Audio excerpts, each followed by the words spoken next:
Well, good morning everyone and welcome to the show. There's Fernando. Yeah. He's here. Alright, so check it out. What we have today is a pickup truck. It's a Nissan Frontier. It has a Rockford Fosgate system in it. What does that mean? Check it out.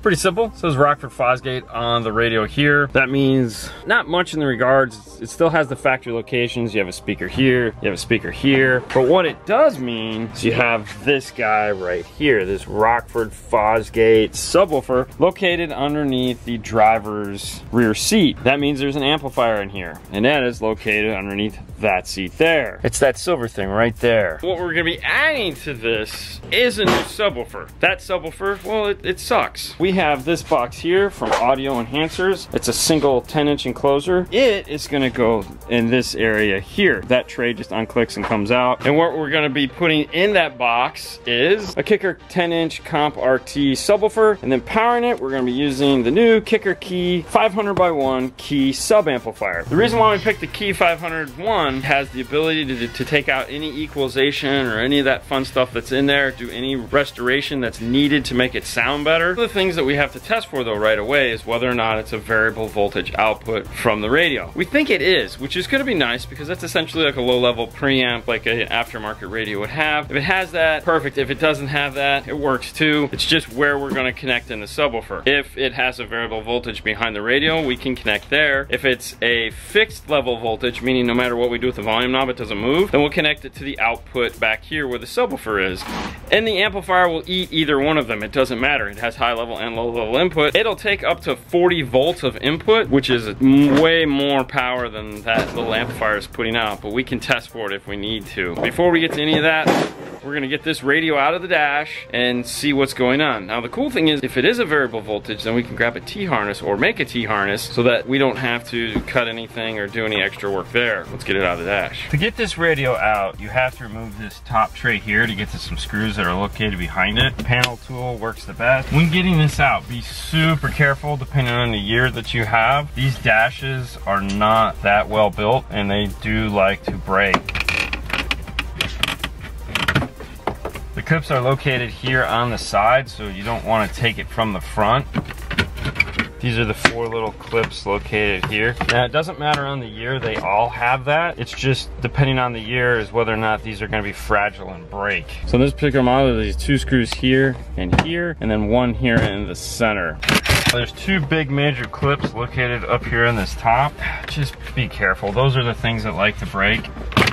In this case, it came off with 1 little tug. Across the bottom here, there's gonna be metal clips. Make sure you pull this out to clear before you tilt it so you don't accidentally scratch any of the plastic. In this case, we already have our piece of carpet all set and ready to go, so we can tuck that up in there. What we wanna see first is what plug this uses. This uses the standard Nissan harness here. So I'm gonna go see if we have a T-harness for it already or if we need to make one. I don't wanna plug any of this yet, specifically the airbag. If you are gonna remove this, make sure you leave the airbag plugged in, so unscrew it and plug the light back into it. If you don't, you will get an airbag light in the dash on. You can reset it. It's easier just to avoid it in all cases. All right, so we're in luck. Access does make a T-harness for this. It is the AX DSP NIS1 inside the box. Basically, a T-harness is a male and female harness. Plugs into the back of the radio. The factory harness plugs into here, and it gives us wires off of it to do what we need to do for a high-level situation. So for example, if we were gonna do a 4 or 5 channel amp, we're gonna be re-amplifying the mids and highs. We have this plug here that disconnects, and we can take the signal coming out of the radio, go into the high level section of our amplifier. We can then bring our speaker wires back up using something like SpeedWire and attach to here, and then this will go off and power back up those speakers. On this side of the T-harness here, we have all 8 speaker wires also coming from the radio. That's so if we wanted to, we could feed the Access DSP. In this case, we don't need that. We just need these speaker wires to feed our subwoofer amplifier. We'll be plugging these 2 together so that the rest of them will pass through and all the other speakers will power up. Now, since we're right here and we're talking about cool things we're going to be using, let's take a look at this amplifier for those of you unfamiliar with the Key 501. This uses smart key technology to come in and read the signal and fix any abnormalities in it, as well as give a bass boost. This particular amplifier, if we want to look at the specs, is going to be at 4 ohm, 150 watts, 2 ohms, 300 watts, and the way Anyway, we're gonna be running it 1 ohm. We'll get 500 watts. Has a frequency response of 10 to 160 hertz. Input sensitivity, and this is the thing you have to keep in mind when hooking up to a car. The low level is from 125 millivolts to 5 volts, and the high level is 1 volt to 40 volts. This has a variable 24 dB per octave crossover between 40 and 160 hertz, as well as a subsonic crossover, infrasonic crossover, call it whatever you want. It's a high pass crossover between 10 to 40 hertz. Down here in the bottom, you'll notice this QR code. If you scan this will take you off to Kicker's website where the actual instruction manual is, and also links to the tracks, the audio tracks you need to download in order to do the setup process on this. In the box, they give you the cool stop, you get it.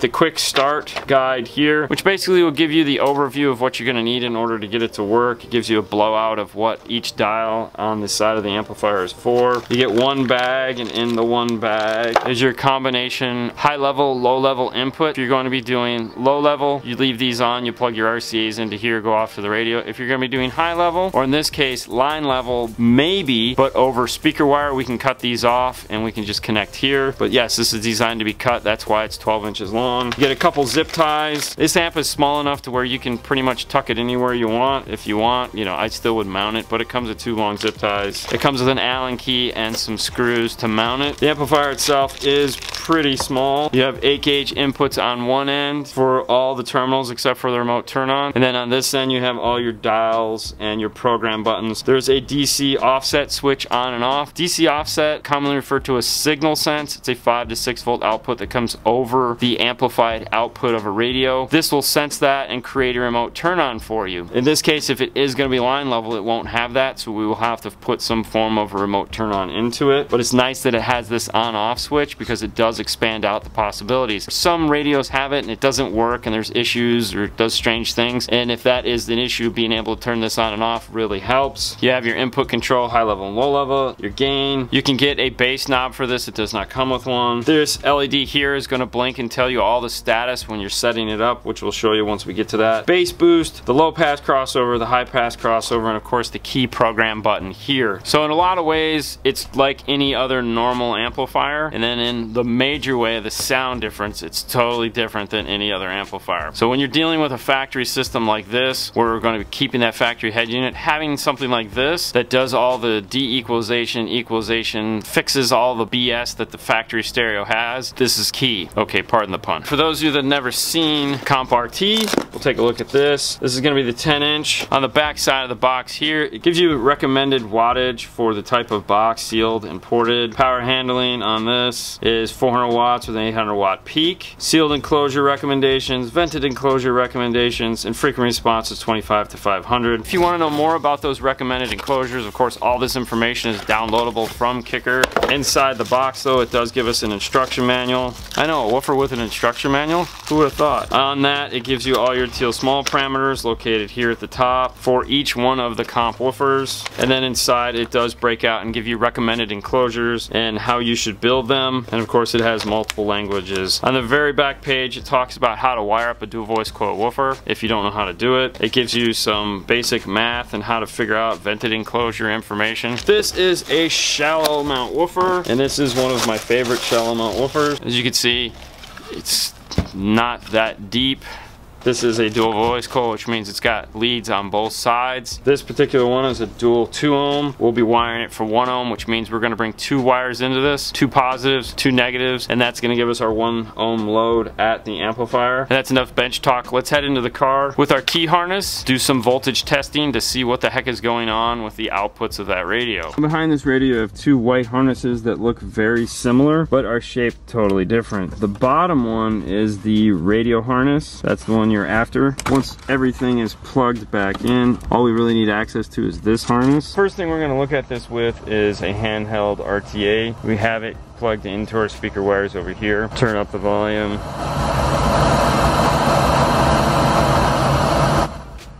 And as you can see, the volume goes up and down. That's perfect. But pay attention to this side of the meter here. What you're going to notice is there's some slight roll off on this side.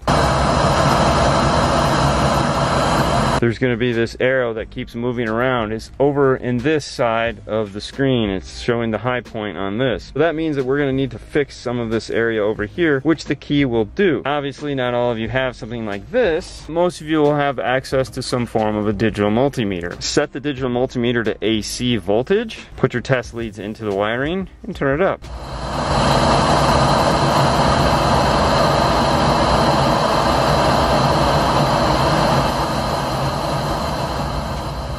As you can see, the signal turns up and down with the volume knob. That means we're going to have variable voltage. One of the wires that is in this harness is accessory. Metra does use standard wire colors, so that means the red here will be accessory. Put our other probe to ground. And if we turn off the car, 12 volts goes away.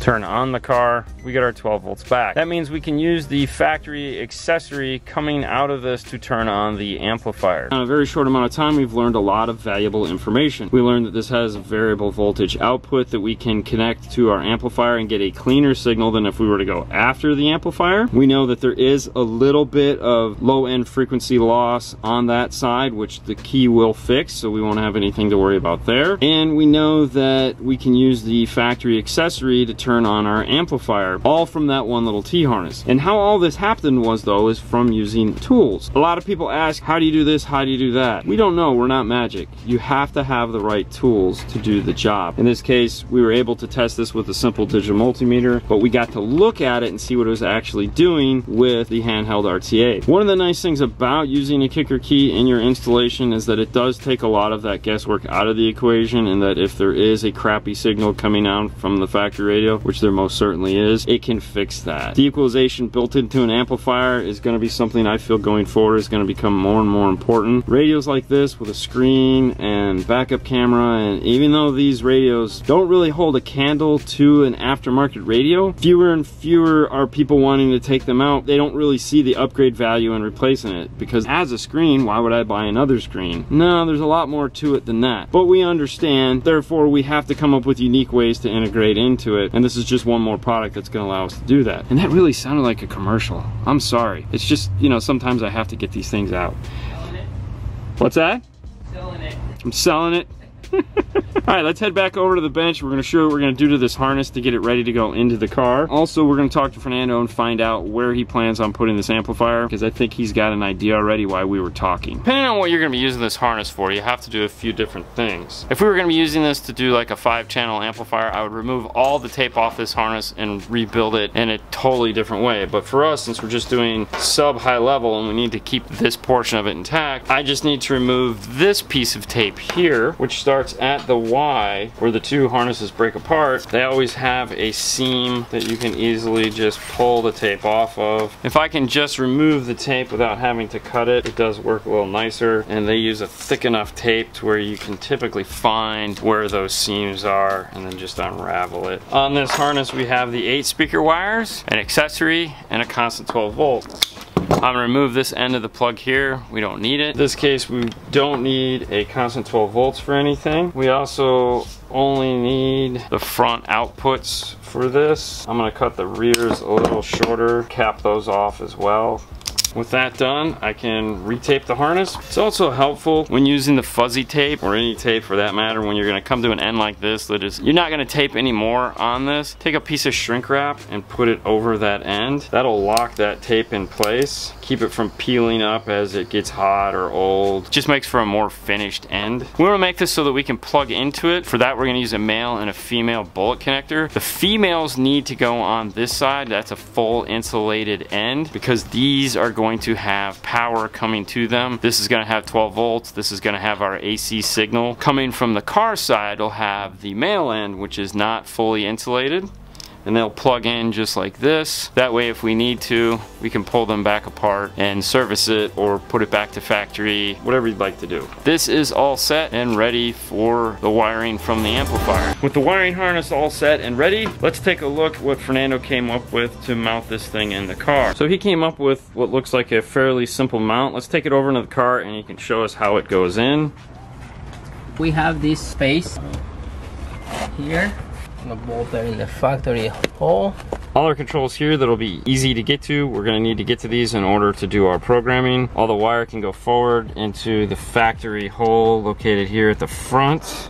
Right here. In this car, the battery is located over here on the passenger side. Fernando has already made the mount for it. Located down here in the bottom, you can see where he grabbed a factory bolt, made an S-bend style fuse holder mount. And then this has a nice bolt located on the top that you can attach to. Put a notch here in the side of the battery cover, allows it to snap back into place. This also has this giant power wire ran across the engine bay here, which will make it nice and easy for us to zip tie our wire to, bring it around this side and attach it into place. Next to the giant factory grommet here, there was a knockout located right there, which allowed us to put in our grommet, so we didn't have to drill any holes in the firewall. That's typically not the case, but when it happens, you take advantage of it. The enclosure that we're using, they come with these little feet here to lift up off the floor. They get screwed in here and over here on this side corner. What I want to do is get those feet in, get the speaker cup out, and get this mounted. We'll install one of the feet here. We don't want to go to the edge because this starts to have a roll off for the transmission hump. We want to come up towards the front. And then on the other side, towards the front of the lip here is perfect. With our feet installed, flip it over, pull off the speaker cup. I always find it easier to deal with the speaker cup when it's not attached to the box. The other thing too is I like to check to make sure that these bolts are tight. Anytime there's a failure on the speaker enclosure, anytime there's a failure on a speaker cup, it is from loose bolts like this. To make it easier to attach our wires, we do have this little circuit board holder here that will hold this cup nice and in place. When soldering on your speaker terminals, make sure to check for positive and negative. In this case, this is Stinger wire. They have a circle negatives and they have a square on positives. Make sure you get that right, especially when you're twisting them together. Nothing sucks worse than wiring one lead of a dual voice coil backwards. I like to insulate around the ends when attaching, either with tape, with shrink wrap. That way, if these ever do get loose for whatever reason, you don't want those two metal pieces to touch. Bring it down as low as I can to give it maximum coverage. The next step is to add some of the fuzzy Tesa tape on here. And the only reason for this is so that the wire just doesn't bounce around inside of the box. You can use foam, insulation, but it is nice to put something over these so that they don't just, you know, if someone picks up the box or moves it around, you don't hear the wire just smacking around inside of it. I do a layer one way, then a second layer the opposite way. Gives it maximum fuzziness. With that done, we can get it back into the box. When screwing the speaker cup on, keep in mind how your wires are going to run, especially in a truck box. In this case, the wire is going to come around from the back side here. That means we want to make sure that they'll clip in. If this was this way, going down might not work. You may want to put it sideways so the wire can come this way. Kind of think that out as you're screwing in the speaker cup. Finally, added some wire ferrules to the end of it and some color-coded heat shrink, which makes it super easy to know what is negative and positive to attach to our woofer. When putting the woofer in, always see how close this wiring here is to this. A lot of times, if you put a lot, it can get stuck. The other thing too is it always wants to go around the bottom, the magnet, and sit here. Make sure you keep it loose enough to where you can move it out of the way, either towards the top of the magnet like this or towards the bottom. Just make sure that wire isn't getting caught underneath. Once you're satisfied, screw it into place and get it into the car. With the amp board made, it's time to get the wiring done. I went ahead and pre-did most of the wiring for it. So I already soldered on my extensions and put braided loom over it. And the reason why I only went 2 feet is because, well, I'll show you, just stay tuned. Fernando also pre-drilled the holes where our zip ties are gonna go. Because this one is gonna have carpet underneath it, we can put the heads of the zip ties on the bottom. When adding zip ties, make sure that all the zip ties go the same direction. So think of it like threading a needle. You always want to thread the needle and come out the same way. In this case, we want the heads of the zip ties to be along the outside here. So we'll start with our tip here on the inside hole. Bring it around out front, pass it back through, and pull it Now the direction of the zip tie head is very important depending on what you're doing, meaning are you going to be stacking multiple wires? So if we were going to be adding in the base knob and we wanted to run dual zip ties here, there's a couple different ways we could do it. We could do it with this, like we are here with a zip tie head out to the side and then another one on the inside. Or if we're doing multiple wires, we want to make sure all those zip tie heads stay in a row. And that is going to dictate how you put your zip ties in, because you don't want to have the zip tie head covering the whole of your next zip tie that you have to put in place. So those are just kind of things you want to think about as you're putting your zip ties in. If you make a zip tie hole under where you've done soldering together, like in this case where we had the RCAs meet this, so you want these holes to all kind of line up. If you do that, don't pull this zip tie tight. Leave it nice and loose. You don't want to clamp down on your solder points. To cut off zip ties, there is only one tool and one tool only, and that is a flush cutter. And flush cutters mean that this backside here is perfectly flush. So you can put it up against whatever it is you need to cut, and you can cut it. Zip ties are vicious, bloodthirsty things, and if you do not cut them flush, they will give you scars.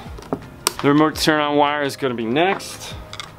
And just like the speaker wire, I only loomed up to a certain length here because we will be taping this harness together like so. This is going to go off and up through the center console. For that, we'll be using the exterior Tesa tape.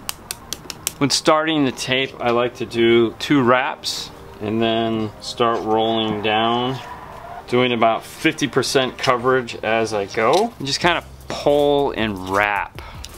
I'll add in my ground wire. And there again, the wire is all loomed up and ready to go. Power wire comes after that. We loom the whole wire, except for this last little piece here, which is going to be cut off for the fuse holder. And lastly, we add the speaker wire. The speaker wire is a dual 12 gauge in the sense that it's 2 12 gauge individual runs. I don't like using a joined 12 gauge in braided loom like this. It's not as flexible. We have a black, we have a red. Of course, this is black and red heat shrink that we put on here. We have 2 ends, ferrules on both ends. One will go into the box, one will go into the amplifier, just like so. And with that in, now we have all the wiring we need for this amplifier. I could pass this off to Fernando and he could slide it into the car and get it put into place. This is where the amplifier is going to finally rest. This is a factory piece that was already cut. The signal wire and the remote turn on run along here and go up into the dash. The power wire comes out this side here, goes into the factory wiring harness and out through that hole in the firewall. This is our ground point right here. We added in our own ground bolt. The speaker wires are zip tied in place and running to the back. It comes through here, goes into the factory and then across. Now the one bummer in all this is this guy right here. There is a cut in the carpet for the mount. So if you do decide to take this out, you're gonna have that hole there that you could see. For right now, we'll just leave it in place. Sub wire comes out and goes over to that area where the new sub box is gonna sit. Back to the firewall, you can see where the power wire comes out of the hole. We've put the 3M strip cock on it, just like described. The wire is zip tied into the main harness, comes across, down, around, and there we go, into the fuse holder. All the under carpet hood wire runs are done. That means it's time to head into the dash and get our T-harness put in and get this thing buttoned up and start the tuning process on that amplifier. Plug in the car side of the T-harness, our male ends attached, plug everything into place, grab the car side. When you're plugging in a dash like this where you have like multiple layers of harnesses that have to go in, it's designed to be plugged in from the bottom and go up like this as we tilted it, so you always have the ability to reach in behind it and get things plugged into place. Now before we press this in, we want to test it to make sure everything works the way it's supposed to. In that case, we just want to make sure the amp turns on. Power light is in fact on. The power light is located on the front side of the amplifier where the power wire comes into it. Not to be confused with the back side of the amplifier where it had that cool little star light. 2 totally different things. We also connect the subwoofer up, and right now it is disconnected to make sure there is sound coming into it. That tells us we are good to put the radio back into the dash and snap everything into place. Make sure when you go to snap this back in, you have those little clips in the back lined up. If this was a conventional amplifier, at this point we'd be like, hey, we're done, turn up the gain a little bit, set the crossover, and move on. It's not a conventional amplifier. as we've been saying all along. So we're not to that point yet. Let's take it to the next step and set up the amplifier. Make sure you go and download the instructions for the complete latest up-to-date version using that QR code on the box. This is what you have to do at this point. Turn your volume up 3/4. That's what they recommend. For example, if it'll go up to 30, turn it up to 23. You're gonna press and hold the key button for 3 seconds until the LED gain match light starts flashing. Then start the key gain match track. The amplifier will mute and turn off the subwoofer at this point. But keep in mind, if you still have, like in this case, the factory speakers hooked up, you're gonna hear that sound through those speakers. With the gain knob turned all the way down at the beginning, start slowly turning it up until you see the gain LED come on. Once it comes on, back it down until it shuts off. Once the gain has been set, shut off the track first. Shut the track off first, okay? So you don't want to camp out, meaning you don't want to spend all day doing this because it is playing that track through the other speakers, so you want this to do as fast as possible. Helps to have a friend, like Fernando. And then press the button on the amplifier. This will shut off the gain match process. Now that you understand how to do it, let's do it because I can't explain it while we're doing it. He already has the radio turned up to 23.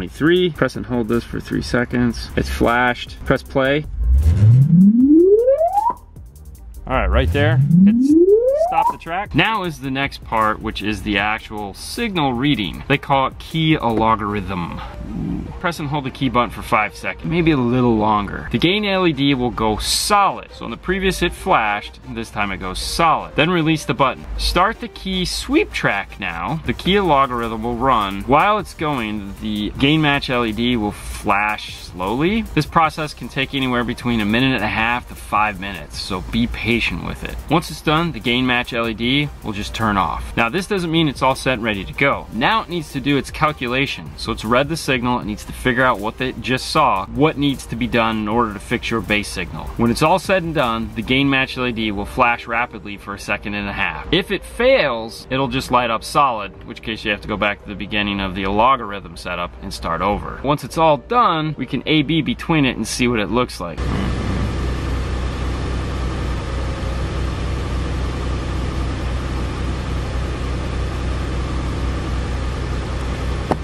All right, press play.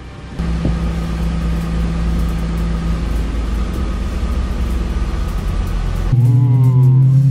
Hear it doing its sweep.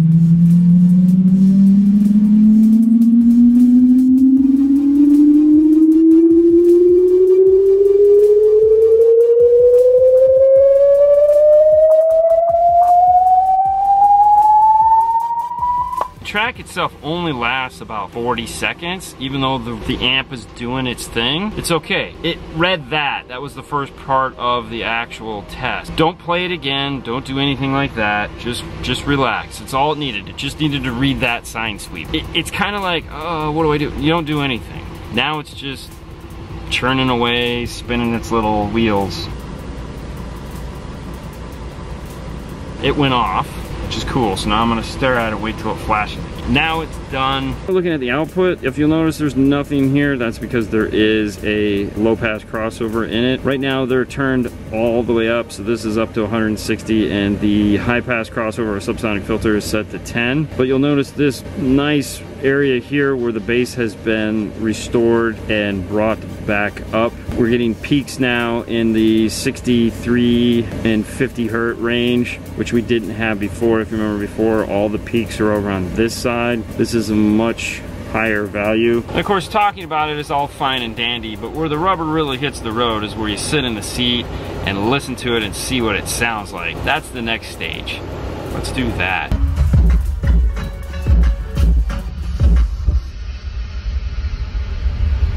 It's got a nice sound, nice full. Ooh, wait for it. Wait for it.